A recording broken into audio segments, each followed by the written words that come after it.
तीसरी आरती सूर मुनिंदा, जन्म मरण दुख दूर करिंदा। तीसरी आरती सूर मुनिंदा, जन्म मरण दुख दूर करिंदा। तीसरी आरती सूर मुनिंदा, जन्म मरण दुख दूर करिंदा। इसीलिए प्रभु जी को देखता रहूं, ओ बाबा देखता रहूं, हाथों में दीपक लेके आरती करूं। ओ बाजे छम छम छम छमा छम, बाजे घुंघरू बाजे घुंघरू, हाथों में दीपक लेके आरती करूं। ओ बाजे छम छम छम।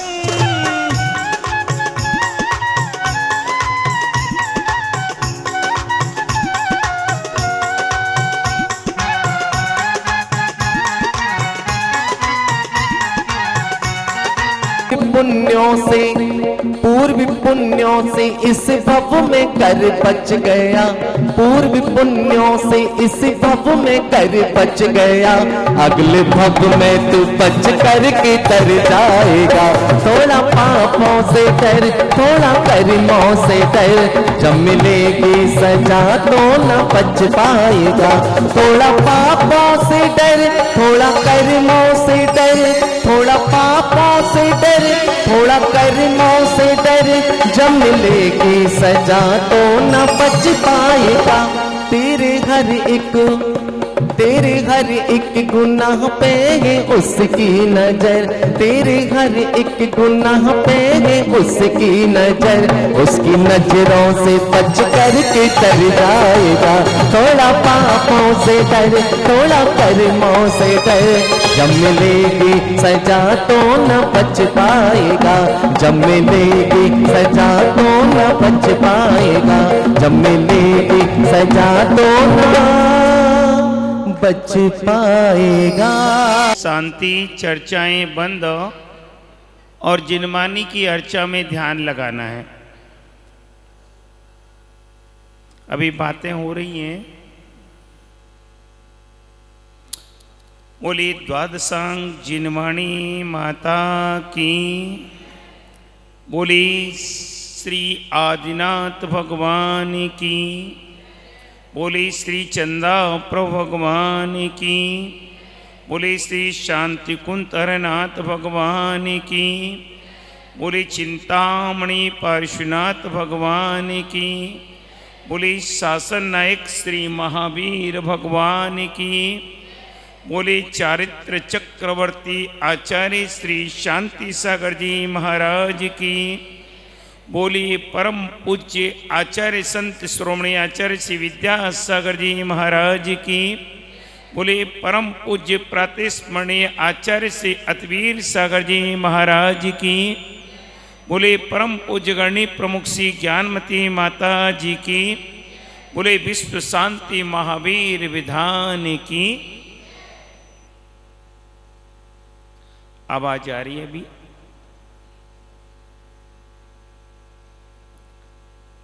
अरहंतो मंगलम कुर्यो सिद्धा कुरुष्य मंगलम,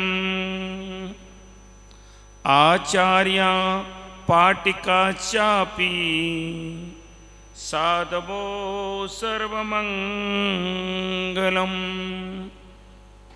सार्वव ओंकारं बिंदु संयुक्तम नित्यं ध्यायन्ति योगिनः, कामदं मोक्षिदं चैव ओंकाराय नमो नमः। ओंकारं बिंदु संयुक्तम, ये ओंकार कैसा है? इस पर अर्धचंद्राकार है और उस पर बिंदी लगी हुई है। ओंकारम बिंदु संयुक्तम नित्यम ध्यायन्ति योगिना, जिसका ध्यान नित्य ही योगी जन करते हैं। आवाज आ रही है अभी?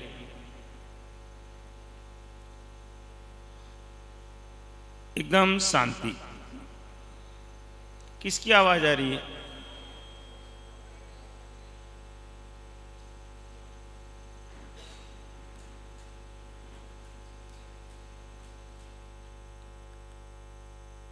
योगी जन जिसका ध्यान करते हैं, किसका करते हैं? ओंकारम बिंदु संयुक्तम। ये ओम शब्द बड़ा ही महत्वपूर्ण है। जितनी भी आस्तिक परंपराएं भारत देश में नहीं विश्व में है, उन सब में ओम का बड़ा महत्व माना है। जैन संस्कृति में तो ओम का महत्व है ही है। आपने देखा होगा जितने भी मंत्र जैन संस्कृति में हैं, उन सब मंत्रों के साथ प्रारंभ में ओम जुड़ा हुआ है। क्या जुड़ा हुआ है? ओम। ओंकारम बिंदु संयुक्तम नित्यम ध्यायन्त योगिनः। नित्य ही जिनका योगी जन महायोगी ध्यान करते हैं, कामदम मोक्षदम चैवे। उस ध्यान से क्या उपयोग होता है? कामदम अर्थात संपूर्ण सांसारिक वैभव को देने वाला है। मोक्षदम चैव, और मोक्ष को भी प्राप्त कराने वाला है। कामदम मोक्षदम चैव, ऐसे ओंकार को मैं नमस्कार करता हूं।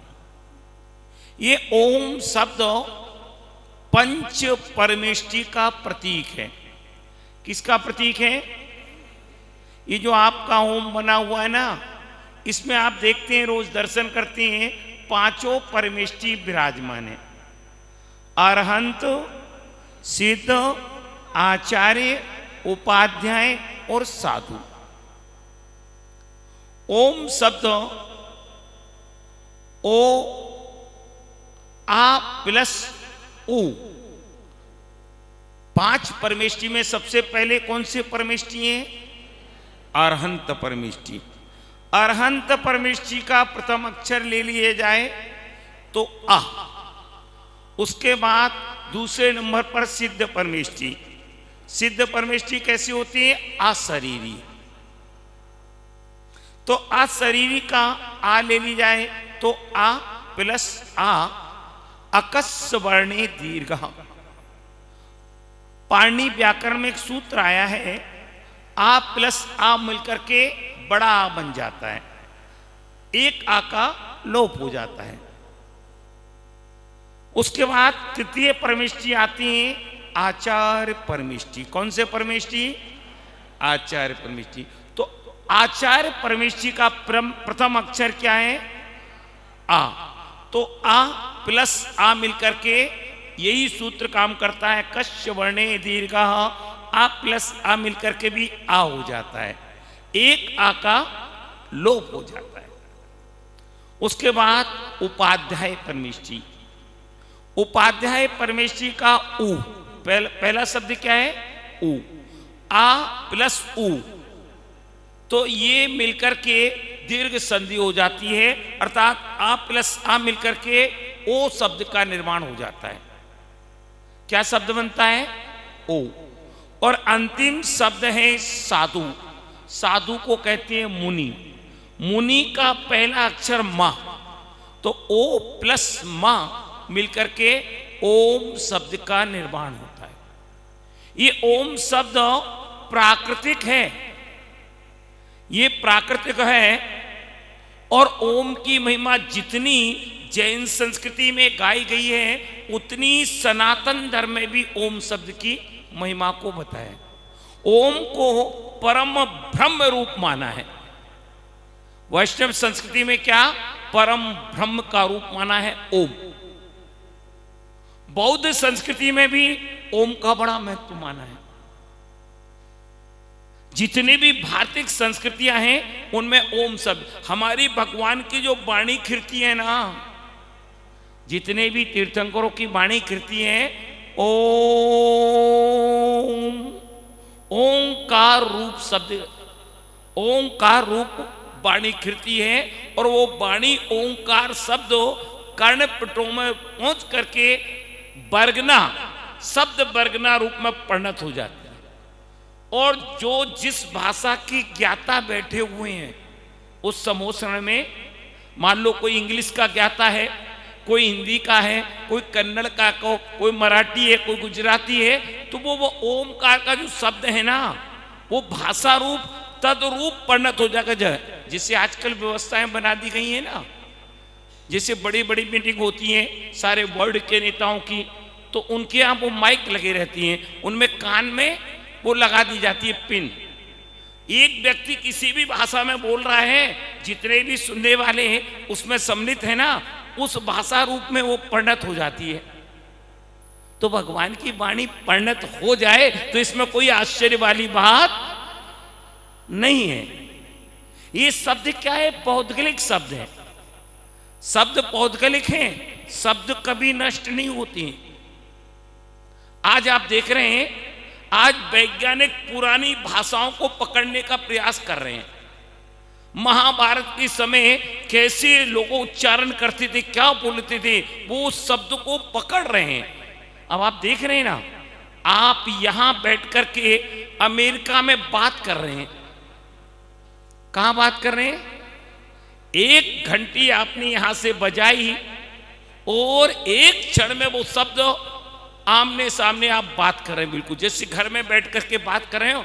अमेरिका की दूरी कितनी है, कल्पना कीजिए। तो ये शब्द पौद्गलिक है और एक क्षण में, क्योंकि पुद्गल का एक शुद्ध पुद्गल परमाणु आचार्य ने बताया है, एक समय में 14 राजू गमन कर सकता है। कितने राजू? कितने राजू? कल्पना कीजिए। ये शब्द वही हमारा जो जैन धर्म है ना, वैज्ञानिक धर्म है।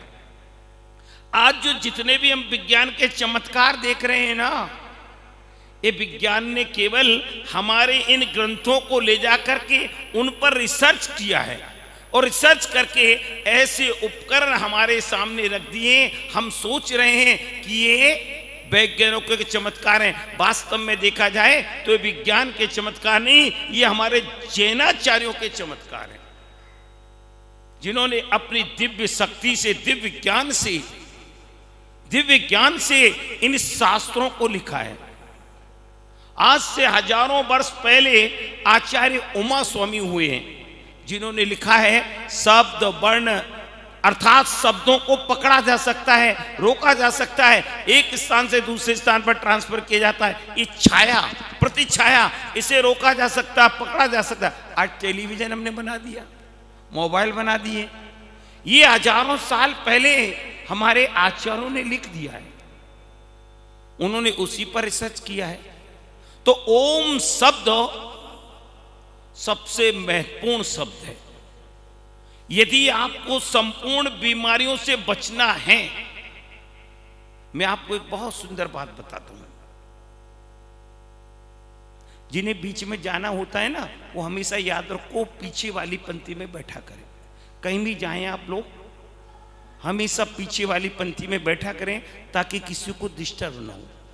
वक्ता का जब एक विषय चलता है ना, एक क्षण में विषय बदल जाता है। तो मैं आपको बता रहा था, आपको संपूर्ण बीमारियों की एक औषधि मैं आपको दे रहा हूं। कुछ भी नहीं करना है आपको। प्रातः काल उठ करके हाथ पर हाथ धर करके केवल आप 15 मिनट ओंकार की ध्वनि कर लो। ओम, इस प्रकार की ध्वनि का उच्चारण करो। ये ध्वनि से आपके सारे शरीर की अपने आप नसें खुल जाएंगी। कोई दवाई खाने की जरूरत नहीं पड़ेगी। जितनी भी आपकी बीमारी, हर तरह की बीमारी से ठीक हो सकती है। ओम में बहुत शक्ति है, मंत्रों में बहुत शक्ति है, शब्दों में बहुत शक्ति है, पर हम उसका उपयोग नहीं कर पाते। क्या उपयोग नहीं कर पाते हैं? क्योंकि हमें तो एक गोली खा, सिर दर्द हुआ, एक गोली खाई, काम खत्म। और वो एक गोली आपने नहीं समझी, वो एक गोली आपकी कई गोलियां बढ़ा देगा। डॉक्टर पहले एक गोली बनाता है, फिर आपने कहा जाकर कि ये बीमार, ये और दर्द हो रहा है, उन्होंने कहा एक गोली और चालू कर दो। उन्होंने कहा ये और हो रहा है, बोले एक और बढ़ा दो। धीरे धीरे वो डिब्बा बन जाता है और वो गोलियां जाकर के आपके शरीर को रोगाणुओं से युक्त कर देती हैं। दवाई ये कभी भी रोग को नष्ट नहीं कर सकती हैं। ये क्या, इसका नाम ही दवाई है, दवाई अर्थात रोग को दबा देती है। मैं वास्तविक बताऊं, रोग को क्या करता है, ये दबाता है, नष्ट नहीं कर सकता है। आप जो दर्द की दवाई खाते हैं ना, वो दर्द आपका ठीक नहीं होता है, केवल आपके मस्तिष्क को वो उस दर्द से अलग कर देता है। दर्द तो जो का तो है, पर आपको महसूस नहीं हो, उस गोली ने आपके मस्तिष्क को बदल दिया है। तो ये हमारी स्थितियां, पहले लोग बीमार क्यों नहीं पड़ती थी? कभी आपने ऑपरेशन भी सुनी है? पहले 8-8, 10-10 बच्चे हुआ करती थी, कोई ऑपरेशन का पता भी नहीं लगता था, चलते फिरते सब काम हो जाती थी। लोग मेहनत करते थे शरीर से नंगे पैर मंदिर आते थे। आज जो एक्यूप्रेशर की व्यवस्था चली है ना, ये ऑटोमेटिक, पहले नंगे पैर, यदि आप नंगे पैर मंदिर आएंगे ना, तो रास्ते के जो छोटे छोटे कंकड़ आपका पूरे शरीर का एक्यूप्रेशर अपने आप कर देती है। बीमारियां हो ही नहीं सकती हैं। बीमारियों का कारण तो हमने स्वयं बनाया है। एसी से उठे, एसी में गए, और एसी कभी धूप भी नहीं लेती हैं। क्या नहीं लेती हैं? प्राकृतिक जो व्यवस्थाएं हैं, धूप का तो नाम ही नहीं होता, पता भी नहीं लगता है कब सूरज अस्त हो गया, एसी में पड़े हुए। तो सारा शरीर हमने अपना स्वयं अपने हाथों से खराब कर रहे हैं। जैन धर्म वैज्ञानिक धर्म है। आप यदि नंगे पैर, पहले नंगे पैर आते थे लोग मंदिर में, जूते चप्पल की तो बहुत दूर की बात, नंगे पैर आते थे और नंगे पैर आकर के भगवान के दर्शन करते थे, पूरे घुटने टेक करके नमस्कार करते थे। यदि आप पूरा घुटना टेक करके नमस्कार करें ना, तो ये पूरे शरीर का आपका योगासन हो जाता है। हाथ दोनों आगे आपने किए, घुटने आपके हुए, टोहनी आपकी जमीन पर लगी, मस्तक आपका जमीन पर लगा। ये जो कमर का दर्द है ना,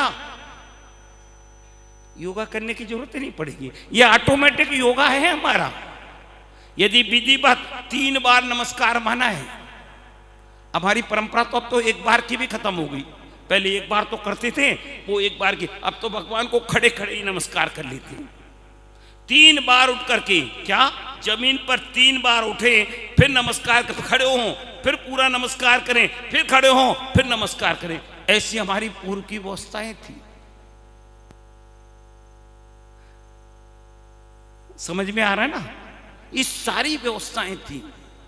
तो इनसे आप यदि विधिवत भगवान का नमस्कार करते हैं, तो ऑटोमेटिक आपके शरीर के आधे रोग तो दूर हो जाती हैं। और आधे रोगी तो डबल बनाते रोग, एक रोग के साथ एक रोग बढ़ता चला जाता है। जब रोग की जड़ी खत्म हो जाएगी तो रोग बढ़ेगी नहीं, शरीर स्वस्थ रहेगा। शरीर को स्वस्थ रखने के लिए भी जैन धर्म, हमारा खान पान, मैंने आपको पहले दिन बताया ना, क्योंकि ये भोजन जो है ना, जो आज सबसे मेन कारण हो गया बीमारियों का, कि जो हमारा भोजन रात्रि में हो गया, रात्रि में जो भोजन हो गया ना, ये मेन कारण बीमारियों की सारी जड़ है। सारी जड़ यदि कोई है तो वो है पेट। बीमारियों की जो जड़ है वो पेट।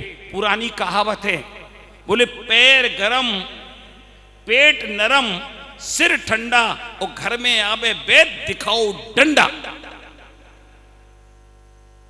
उनके घर में वैद्य का काम ही नहीं पड़ेगा, यदि पैर गर्म रहेंगे, पेट नरम और सिर ठंडा। आज उल्टी स्थिति है हमारी, सिर गर्म, पेट कड़ा, पैर ठंडी। तो बीमारियों का कारण तो हम अपने आप बुला रहे हैं। जैन धर्म शरीर को भी स्वस्थ रखता है। ये धर्म हमारा आत्मा को भी स्वस्थ करने वाला है। शरीर स्वस्थ रहेगा तो आत्मा को स्वस्थ बना सकती हैं। जब शरीर ही काम नहीं करेगा तो क्या आपका कर सकते हैं आत्मा का कल्याण? शरीर माध्यम खलु धर्म साधनम, पहले ये धर्म का साधन है वो है शरीर। सबसे मेन कारण है हमारा उदर खराब होना, और उसका मेन कारण है हमारा रात्रि का भोजन प्रारंभ हो जाना।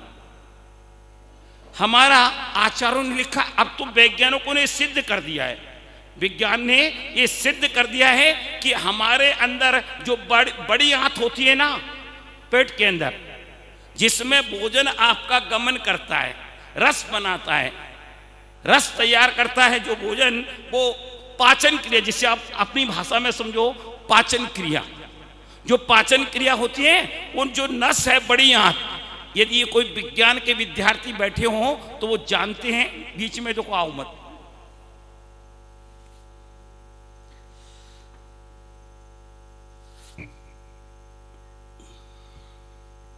मैं आपको बता रहा था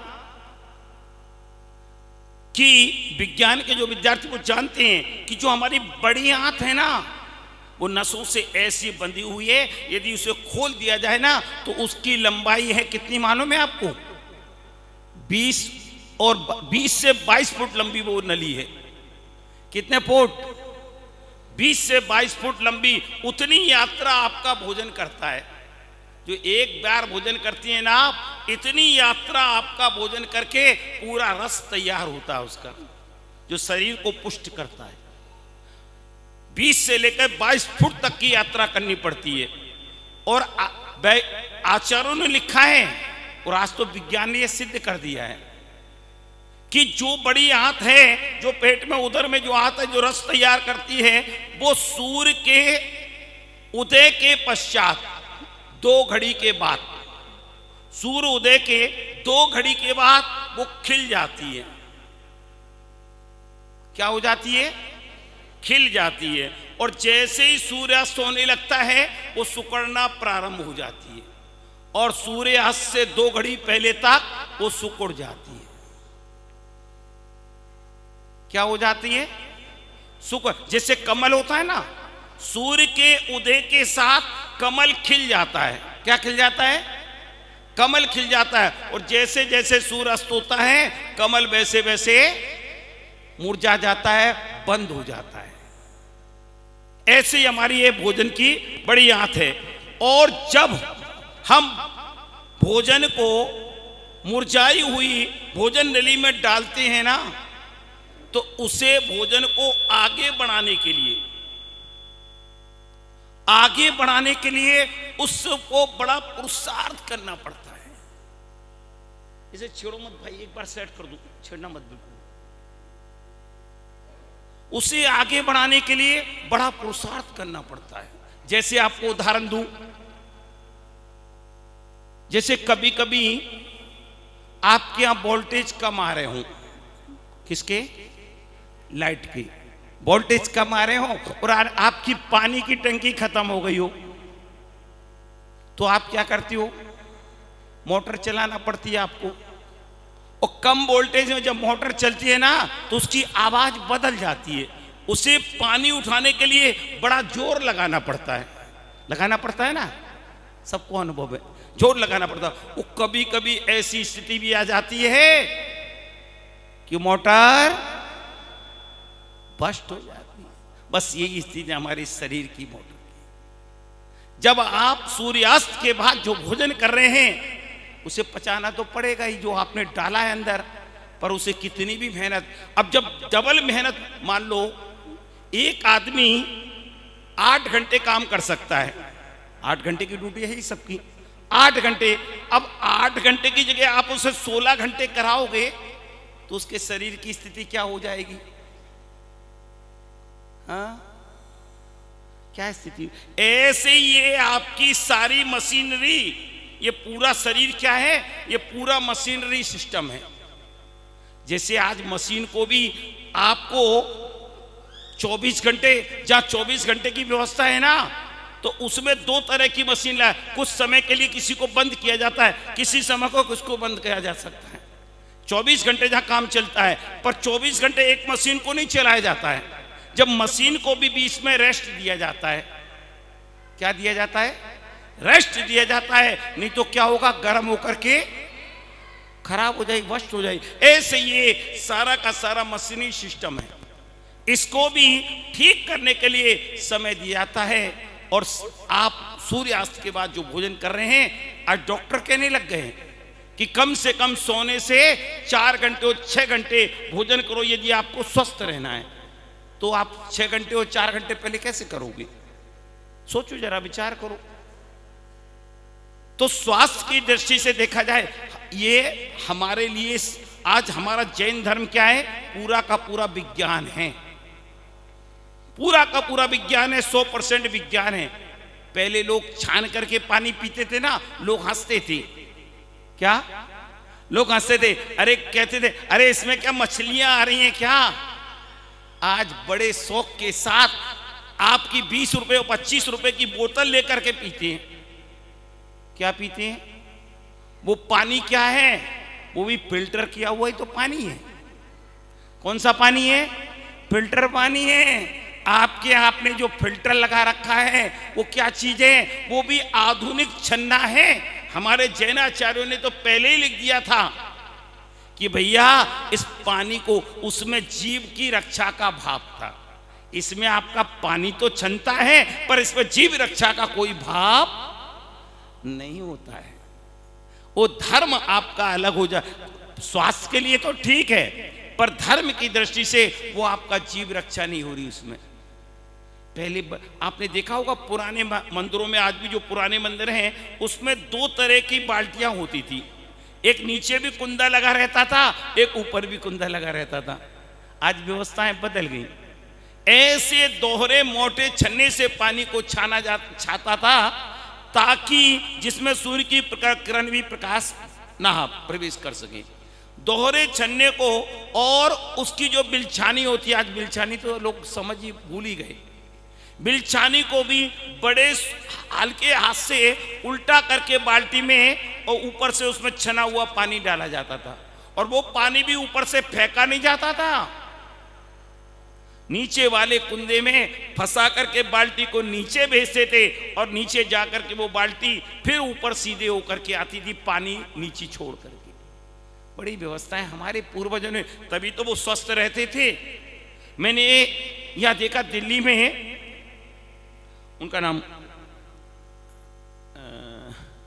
वो थे श्यामलाल जी ठेकेदार, 95 साल के थे। श्यामलाल ठेकेदार के साथ आप लोगों ने ये वहाँ रहते थे। श्यामलाल जी बड़े धर्मात्मा थे। श्यामलाल जी ठेकेदार, मैं उनके घर गया, वो सुबह 4 बजे उठ जाते थे। मेरी भी आदत है सुबह 4 बजे उठने की, मैं भी उठा, और वो अपने हाथ से पानी खींच रहे थे कुएं से। मैंने कहा बाबूजी मैं खींच देता हूं। बोले नहीं पंडित जी, आज आप खींच दोगे, कल कौन खींचेगा? बोले ये पुण्य लाभ तो मुझे लेना है। अपने हाथ से पानी खींचते थे और अपने हाथ से सामग्री धोते थे, अपने हाथ से सारी व्यवस्थाएं बना करके वो कर। तो उनका अब 95 साल में भी जब शरीर स्वस्थ था, क्यों? क्योंकि अपने हाथ से वो काम, पानी खींचना कोई मामूली बात नहीं है। 95 साल की उम्र में भी वो अपने हाथ से सब काम करते थे। वो भाव अलग लगते हैं जब अपने हाथ से हम सामग्री, जब आप अपने हाथ से भोजन, जब मान लो आप अपने बच्चों को सिखाते भोजन बनाना, जब वो टेढ़ी मोड़ी रोटी बनाते हैं कितना स्वाद लगता है। जब शुरू में सिखाते हैं तो वो रोटी टेढ़ी भी कैसी लगती है, हाँ, बड़ी स्वादिष्ट लगती है, क्योंकि उसमें अपना प्रेम जुड़ा हुआ है, प्यार जुड़ा हुआ है बच्चों का। हाँ, अपने हाथ से जो करती हैं उसके भाव अलग बन जाती हैं। क्या? ऐसे ही पहले भगवान की पूजा भक्ति के लिए करते थे, तो अपने हाथ से जो कार्य किया है ना, उसमें एक तो भाव जुड़ जाती है, दूसरा शरीर भी हमारा स्वस्थ रहता है। ये सारी वैज्ञानिक क्रियाएं हैं। और ओम विषय चल रहा था, ओम का थोड़ा विषयांतर पहुंच गए। ये ओम की बड़ी महिमा है। यदि आप ओम की ध्वनि 15 मिनट, अब 15 मिनट नहीं तो 10 मिनट, 10 मिनट नहीं तो 5 मिनट कल से प्रारंभ करके देखो, आपकी दवाइयां धीरे धीरे डिब्बा कम होता जाएगा। एकदम खत्म तो नहीं होगा, धीरे धीरे अपने आप डिब्बा खाली होता चला जाएगा, धीरे धीरे कम होती चली जाएंगी दवाई। ओम की ध्वनि कुछ नहीं करना है, केवल आपको सुबह उठ करके नहा धो करके प्रसन्न मुद्रा में, एक तो हमारी आज प्रसन्नता ही खत्म हो गई, लोग हंसना ही भूल गए, और लोग हंसना भूल गए तो जाकर के वहाँ गार्डनों में नकली हंसियाँ हंसना पड़ती है। मैं सुबह सुबह जब ये आता हूँ ना कभी कभी, तो रास्ते में गार्डन पड़ते हैं तो मैं देखता हूँ कि वो नकली हंसी हंस रहे हैं, आहा, पर उन्हें देख करके मुझे जरूर असली आ जाती हंसी। उन्हें देख करके लोगों को असली हंसी आ जाती, नकली हंसी हंसना पड़ रहा है। चेहरे की मुस्कान खत्म हो गई। क्या कारण है? बेकार की टेंशन। हाँ, अरे जब अपने पास असली है तो नकली की क्या जरूरत है? हाँ, मुस्कुराओ अपने चेहरे पर, क्योंकि आपका मुस्कुराना ही आपके आधे रोगों को ठीक कर देता है। हमेशा मुस्कुराते रहो, समझे ना? धीरे धीरे प्रयास करो, फालतू बातें छोड़ दो, बेकार की टेंशन छोड़ दो। मान लो किसी से कुछ गलत भी हो, मान लो घर में है, मान लो कांच का गिलास फूट गया, दिन भर आपने उसी में टेंशन में बिता दिया। अरे कांच का गिलास है, दूसरा आ जाएगा। हाँ, मान लो कोई नुकसान हो गया, कि आपके सोचने से, आपके टेंशन से नुकसान पूरा हो जाएगा क्या? पर आप अपना बुरा जरूर कर रहे हैं। तो एक तो कर्म बंद कर रहे हैं, दूसरा अपना शरीर खराब कर रहे हैं। क्या कर रहे हैं? शरीर खराब कर रहे हैं। ये भव तो खराब कर रहे हैं, अगले भव को भी उस टेंशन में आप, उसी में उदेर बुन में, उसी श्रृंखला में आपकी, क्योंकि मैंने आपको बताया ना, कर्म किसी को छोड़ते नहीं है। अरे काय की टेंशन, हो गया काम। अब मान लो कोई चला गया अजीब, क्या हम जिंदगी भर उसी के लिए सोचते रहेंगे क्या? अरे जितना सहयोग था संसार में, ये सत्य है, जिसका जितना सहयोग है उतना रहेगा। निश्चित वियोग तो होना ही है, आज नहीं तो कल। फिर हम क्यों अपना टेंशन लेकर के अपना जीवन भाव और अपने शरीर खराब करें? सोचो जरा। मैं कभी नहीं कहता हूं आप मेरी बात मानो, मैं तो कहता हूं कम से कम पशुओं से हमें शिक्षा लेनी चाहिए। किससे? पशुओं से।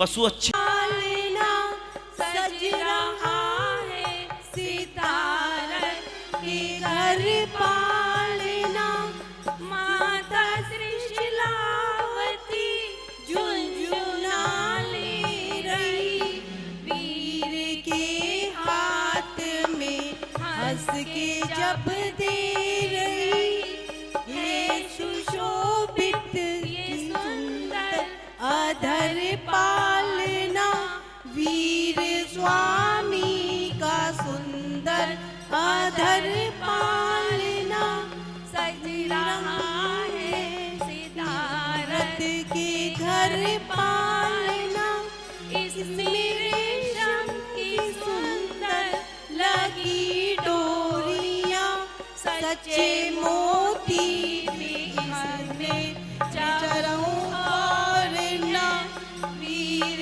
स्वामी का सुंदर अधर पालना, सज रहा है सितारत के घर पालना, देव इंद्रादी मिल पुष्प बरसा रहे, सारे नर नारी हृदय में हर्षा रहे, है सुशोभित ये सुंदर अधर पालना, वीर स्वामी का सुंदर अधर।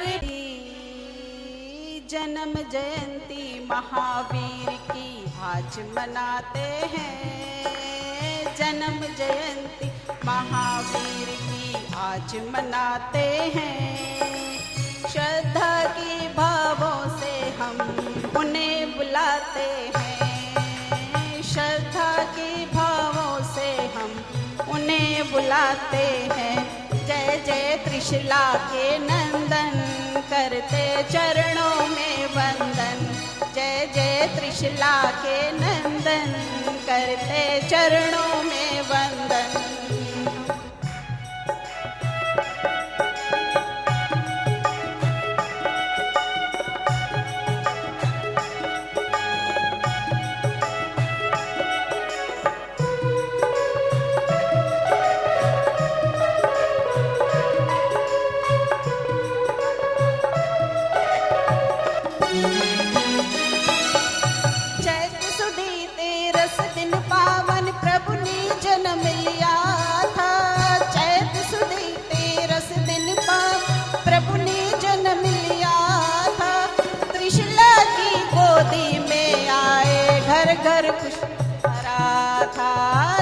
त्रिशला की गोदी में आए, घर घर खुशियों से भरा था।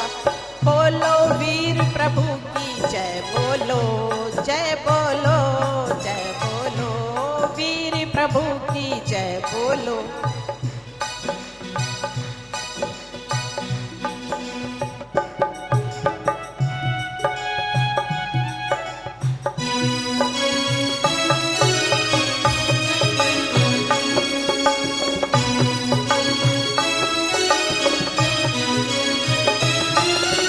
महावीर के नाम से संकट टल जाते हैं, महावीर के नाम से सब संकट टल जाते हैं। श्रद्धा के भावों से हम शीश झुकाते हैं, श्रद्धा के भावों से हम शीश झुकाते हैं। जय जय त्रिशला के नंदन, करते चरणों में वंदन। जय जय त्रिशला के नंदन, करते चरणों में वंदन।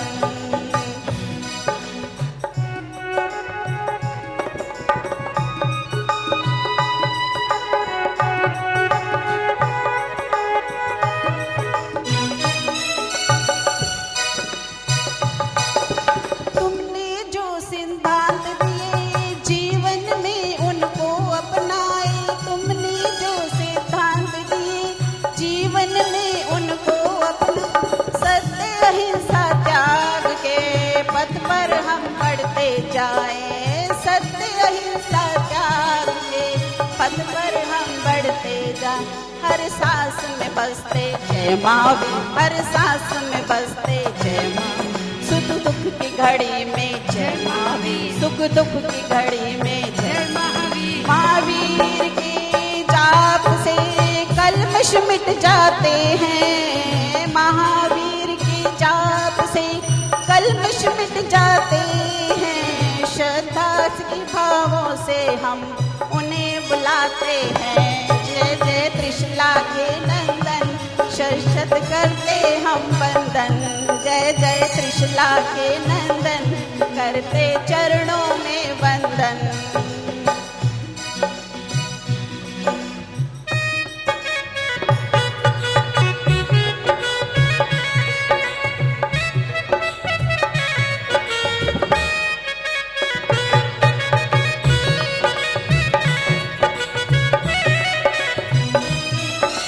राग देश के बंधन तोड़े, वीत राग तुम कहलाए। राग देश के बंधन तो वीत राग तुम कहलाए। कष्ट अनेकों पथ में आए, लेकिन तुम ना घबराए। कष्ट अनेकों पथ में आए, लेकिन तुम ना घबराए। बाधा को टाले जय महावीर, जीवन को संवारे जय महावीर। महावीर हर अभिलाषा पूरी कर जाते हैं। श्रद्धा के भावों से हम शीश झुकाते हैं। बोलो त्रिशला के नंदन, जय जय जय शतवन वंदन। बोलो त्रिशला के नंदन, जय जय जय। जन्म जयंती, जन्म जयंती महावीर की आज मनाते हैं। जन्म जयंती महावीर की आज मनाते हैं। श्रद्धा की भावों से हम उन्हें बुलाते हैं। जय जय जय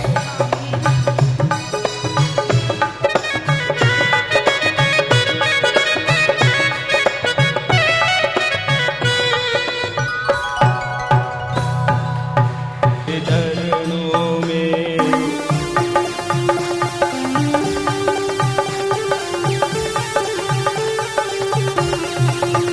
मिलता है सच्चा सुख केवल महावीर तुम्हारे चरणों में। चाहे अग्नि पर मुझको चलना हो, चाहे कांटों पर भी चलना हो, चाहे छोड़ के देश निकलना हो, रहे ध्यान तुम्हारे चरणों में।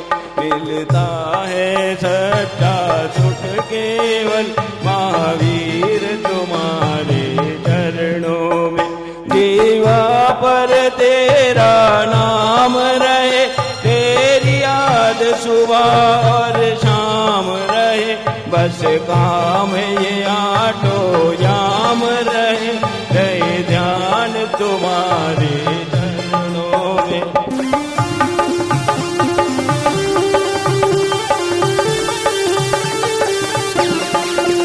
मिलता है सच्चा सुख केवल महावीर तुम्हारे चरणों में, ये विनती है पल पल क्षण क्षण रहे ध्यान तुम्हारे चरणों में। 50वें जन्म दिवस में मैं एक छोटा सा भजन प्रस्तुत कर रही हूँ। इस भजन में महावीर भगवान के बताए गए सिद्धांतों पर प्रकाश डाला गया है।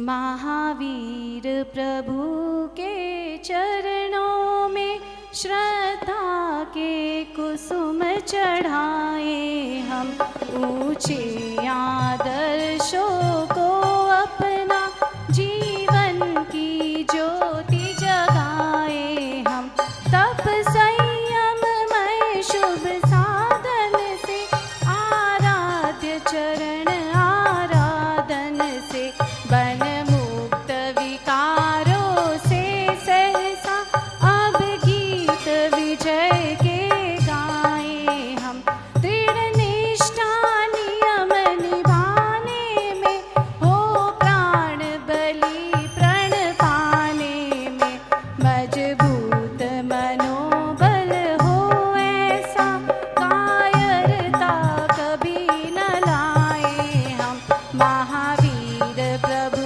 के चरणों में श्रद्धा के कुसुम चढ़ाए हम, यश लोलुपता पद लोलुपता न सताए कभी विकार व्यथा, निष्काम स्वर पर कल्याण काम निज पल पल सफल बनाए हम, महावीर तुम्हारे चरणों में श्रद्धा के कुसुम चढ़ाए हम, गुरुदेव शरण में लीन रहे, निर्भीक धर्म की बाट बहे, अविचल दिल सत्य हिंसा का दुनिया को सुपथ दिखाए हम, महावीर तुम्हारे चरणों में श्रद्धा के कुसुम चढ़ाए हम, प्राणी प्राणी सह मैत्री हो, ईर्षा मत्सर अभिमान न हो, कहनी करनी एक सार बना, महावीर तेरा पथ पाए हम, महावीर तुम्हारे चरणों में श्रद्धा के कुसुम चढ़ाए हम, ऊंचे आदर्शों को अपना जीवन की ज्योति जगाए हम, महावीर तुम्हारे चरणों में। मोहि माया मान मत सर मदन मर्दन वीर है, जो विपुल विघ्नों बीच में भी ध्यान धारण धीर है, जो तरण तारण भव निवारण भव जलधि के तीर है, वे वंदनीय दिनेश तीर्थंकर स्वयं महावीर है, जो राग देश विकार वर्जित लीन आत्म ज्ञान में, जिनके विराट विशद निर्मल अचल केवल ज्ञान में, युग पद विशद सलिलाट झलके घनित हो व्याख्यान में, बेवर्धिमान महान जिन विचरे हमारे ध्यान में, जिनका परम पावन चरित, जिनका परम पावन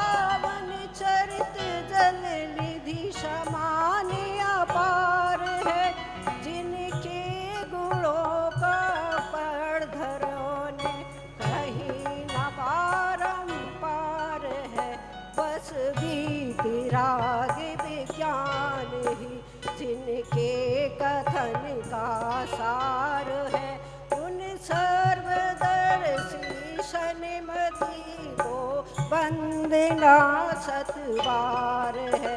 जिनके विमल उपदेश में सबके उदय की बात है, संभाव सबका भाव सर का जगत में विख्यात है, जगत में विख्यात है।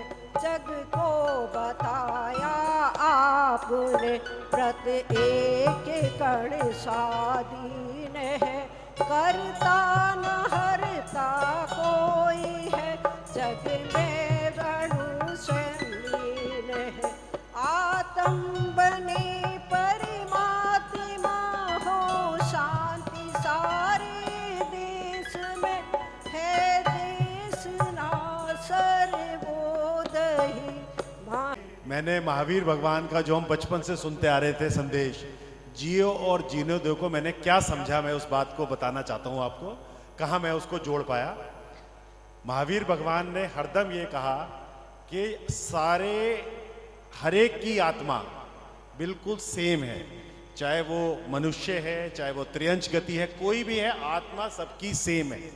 इसीलिए हमें किसी से भी वो व्यवहार करना है जो हमें अपने लिए पसंद है, क्योंकि मेरी आत्मा और साथ वाले की आत्मा सेम है। तो अगर हम वही व्यवहार करें तो हमारा उसी से हमारा परिचय निकला, जियो और जीने दो। और मैं एक चीज आप बताना चाहता हूं कि मैं इसको कहां जोड़ पाया। कोरोना काल में जब मेरी माता जी को परेशानी हुई और जब हम देखते थे कि एक एक सेकंड में ऑक्सीजन का सिलेंडर के लिए कैसे भागना पड़ता था, जरा सा प्रेशर कम होता तो कैसे तड़पती थी, मैं वहाँ कोरिलेट कर पाया कि हमारे घर में जब मच्छर होते हैं हम फटाफट सिलेंडर लाते हैं और मारते हैं। तो उसी दिन मैंने सोचा था कि हम लाते पहले भी नहीं थे, लेकिन कभी कभार आता था कि हम ऐसा कुछ नहीं करेंगे।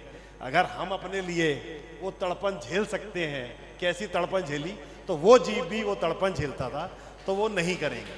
तो हमने उस दिन से ये प्रयास होता है कि जब हम सुबह मंदिर आते हैं तो अपने घर की सारी लाइटें बंद करके और बाहर का दरवाज़ा जाली वाला बंद करके आते हैं कि रोशनी की तरफ मच्छर भागें। तो जब हम वापस जाते हैं तो मच्छर कम से कम उस दरवाजे पे 100-150 मच्छर उसके ऊपर होता है, हम उसे धीरे से हाथ से थपकी देके बाहर निकालते हैं, तब से हम ये काम करते हैं। मैंने ये बात समझी, तो जी और जीनोजो का ये संदेश दिया महाराज। बिल्कुल सही। महावीर भगवान के 2550 निर्वाण महोत्सव के कुछ पंक्तियां प्रस्तुत कर रही हूँ। विषय है सिद्धारथ का लाडला। कहाँ गया वो सिद्धारथ का लाडला? वीर था, गंभीर था, क्या उसे किसी वस्तु की थी कमी? कमी नहीं थी बंधुओं, राज्य का कोष भी था भरा हुआ, उनके राज्य का बड़ा विस्तार था। किंतु ना जाने कहाँ गया वो सिद्धारथ का लाडला। इधर ढूंढा उधर ढूंढा, ना मिला। मिला यहाँ रात्रि थी, चंद्र था, तारों से आच्छादित गगन था, चल रही सुगंध पवन थी, सर्दी का मौसम था, इसलिए तीक्ष्ण थी, तेज थी, कपा रही थी। घंघोर वन था, हिंसक पशुओं का विचरण था, सरिता का तट था, तट पे थी लहरें, लहरों के समीप एक वृक्ष था, उस वृक्ष के नीचे बैठा वह वीर था। ध्यान लगाए अपने कल्याण के लिए नहीं, अपितु विश्व के कल्याण के लिए बैठा हुआ वह नग्न था, अपने में ही मग्न था, कर रहा मुक्ति का यत्न था वो सिद्धारथ का लाडला। इतने में बिजली कौंधी, बादल गरजे, जोरों का तूफान चला, ऐसी गर्जन ऐसी तड़पन, डर लगता है, डरो नहीं बंधुओं। इंद्र का परिवार चला, दो वीणा की तार बजी, घुंघरू की झनकार बजी, फिर डमक डमक डमरू बजा, सुरताल बजी, करताल बजी, सारंगी की ताल बजी, फिर पलक थिरक थिरक कर अंग हिले, पलके मटकी नैना मटके, मटक मटक के पांव हिले। मीठा जब ये राग सुना, मन भक्ति का तूफान उड़ा, फिर नैनों ने मेरे लिए मीठी सी अंगड़ाई, मैं खो गई मीठे सपनों में, उन्होंने समा लिया था अपने को अपने में। फिर सूरज निकला, पृथ्वी भागी, तारे सोए दुनिया जागी, दुनिया के संग मैं भी जागी, किंतु मैंने पाया क्या वो सरिता का तट सूना पाया। फिर मुख से मेरे निकल पड़ा, कहाँ गया किधर गया वो सिद्धारथ का लाडला, वो सबको जय जिनेंद्र। आज मैं आपको एक कथा सुनाने वाला हूँ। कथा का नाम भगवान महावीर और चांद कौशिक। महावीर भगवान अपने तपस्वी जीवन में नंगे एक गांव से दूसरे गांव नंगे पांव चलते थे। एक बार वो वचाला गांव जा रहे थे। रास्ते में उनको 3 गांव वाले मिले। उन्होंने उनसे वचाला गांव का रास्ता पूछा। उनमें से एक बोला 2 रास्ते हैं। पहला रास्ता लंबा है लेकिन बिल्कुल सुरक्षित है। दूसरा रास्ता छोटा है लेकिन जंगल से होते हुए जाता है, बिल्कुल भी सुरक्षित नहीं है। उधर आपको चांद कौशिक नाम का एक सांप मिलेगा। महावीर भगवान ने जंगल से जाने का फैसला किया। वो आगे बढ़ गए। चलते चलते जंगल में उन्हें सूखा पेड़ दिखा। उस पर चांद कौशिक बैठा था। उसने जब महावीर भगवान के चलने की आवाज़ सुनी, उसने देखा कि कोई इंसान उसके पास आ रहा था। तो उसने कहा, कौन हो तुम? क्या तुम मुझे जानते नहीं? यहाँ तुम क्यों आए हो? महावीर भगवान शांत खड़े रहे। चांद कौशिक नीचे उतरा और महावीर भगवान के पास जाने पड़ा। गुस्सा होते हुए वो हैरान भी था कि महावीर भगवान दूसरों की तरह नहीं भाग रहे थे, उधर शांत खड़े हुए थे। जब वो बिल्कुल महावीर भगवान के पास बैठा था तो महावीर भगवान हिले भी नहीं, शांत बैठे रहे। उसने को इतना गुस्सा आया कि उसने उनको पैर पे काट लिया। उसके जहर का कोई असर नहीं हुआ।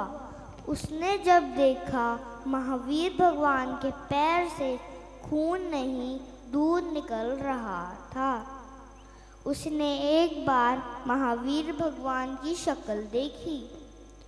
वो बिल्कुल शांत खड़े थे। चांद कौशिक ने वादा किया कि वो कभी भी हमेशा के लिए हिंसा को त्याग करेगा और किसी को भी तंग नहीं करेगा। महावीर भगवान ने आशीर्वाद दिया और वो आगे चल गए। बहुत सुंदर। नानी जगजन मदतम मोहहरी जनमन हारी गढ़हर हारी जम्मू जरा पवरोग हरी तिथि हराणम दिव्य चुरंजो पड़ई सुड़ई मैये राडम राडम सुख मरतम दरिये सासद मुख पदम पवे सासद मुख पदंग वे। श्री जिनवाड़ी माता की।